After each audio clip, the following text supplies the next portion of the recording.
Second reason lies in the uses each country made of our Western civilization. Let's see what China took. You will notice that this is a very old piece of film. Actually, it is more than 30 years old, and it shows a very great man by the name of Sun Yat-sen. In 1911, this man fathered a people's revolution, which brought to an end China's ancient imperial government and began its new era as a modern republic, winning for himself in Chinese history as secure a place as George Washington has in ours. And he and his followers chose for the cornerstone of their new republic Chinese words that echoed those of another believer in democracy. Government of the people, by the people, for the people. And to make these principles become reality, they built more schools and colleges. They established scholarships so that their young men and women could go forth to the universities of America and Europe and bring back to their own country other Western ideas. And this new generation returned to China with new techniques of industry, architecture, science, medicine. They built more hospitals to free their people from the blight of disease. They introduced compulsory education. They laid down as essential 2 of the 4 freedoms for which we fight today: freedom of expression and freedom of religion. In 1925, Sun Yat-sen died, but his disciples, led by Chiang Kai-shek, carried on his monumental work.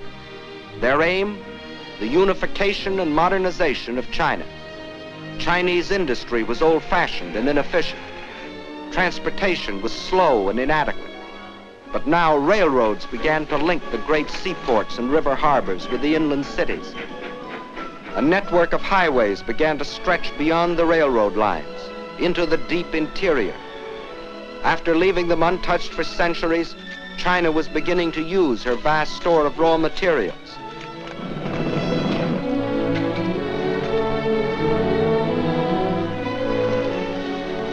And soon the tools and machines of the new factories were delivering the goods and products for China's new economy.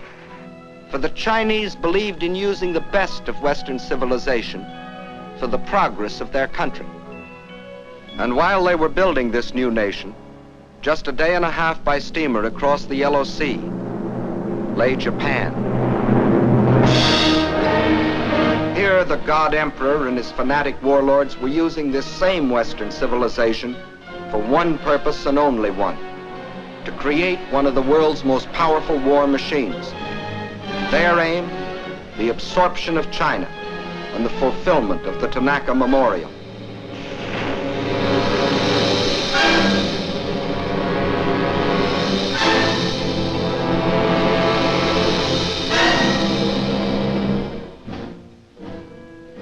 For years, Japan had deliberately copied military weapons and industrial techniques discovered in other countries. For years, Japan, under the pretext of lacking raw materials for industry, had been buying in every corner of the world materials not only to build this war machine, but materials which could be stored to feed it in the war of conquest they were planning. For years, while other nations were trying to outlaw war by reducing armaments, Japan was feverishly and secretly building a modern army, a modern navy, a modern air force to strike its infamous blow at the civilized world. And we all now know about the islands in the Pacific that Japan fortified in violation of all international treaties. These were the reasons why it was possible for Japan, only 1/20th the size of China and only 1/6 the population of China, to think of conquering China as the first step to world conquest. And as you have seen, in 1931 they embarked on phase 1, the occupation of Manchuria. The small bonfire that the Japanese lit in Manchuria was to grow and spread with uncontrollable fury until the entire world was aflame.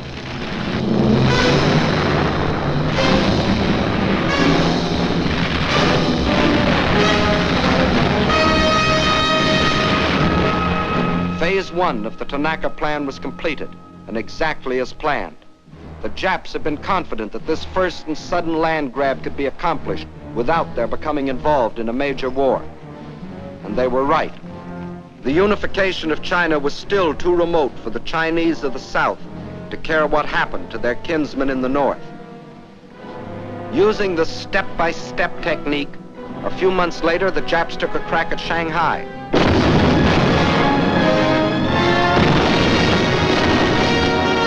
The Chinese resistance was so great, they hastily called that deal off, waited another year, and then struck in the north again, carving the province of Yehol out of China proper. This, too, they got away with.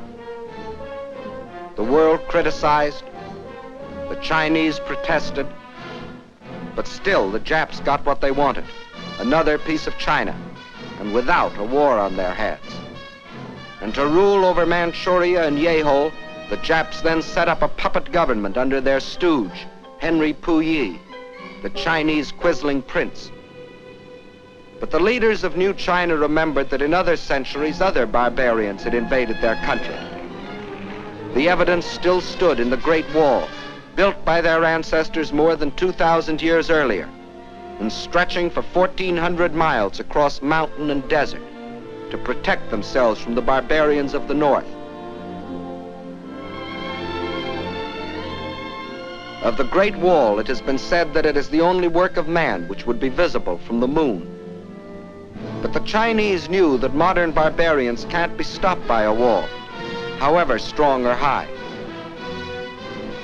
They can't even be stopped by people, unless the people are united.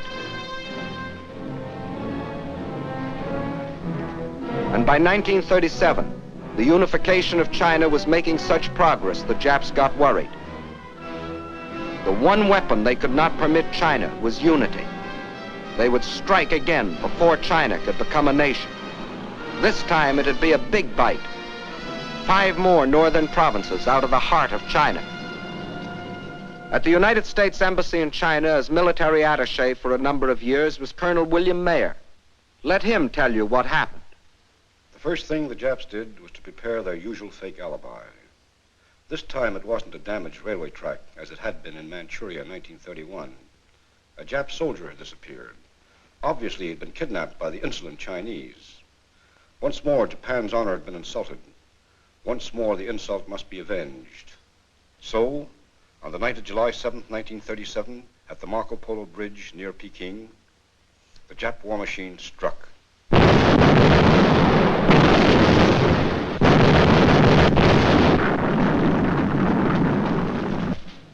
Within the space of a few weeks, the invaders were in control of Tientsin and Beiping. It looked as if the Japs were going to have another walkover.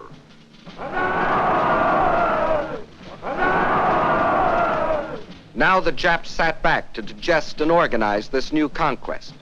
The peace-loving Japanese didn't want a war if they could get their land grabs without one. But this time they were in for a rude surprise. This time, instead of protesting or negotiating, the Chinese struck back. And not in the north, but at Shanghai, where the Japs least expected it.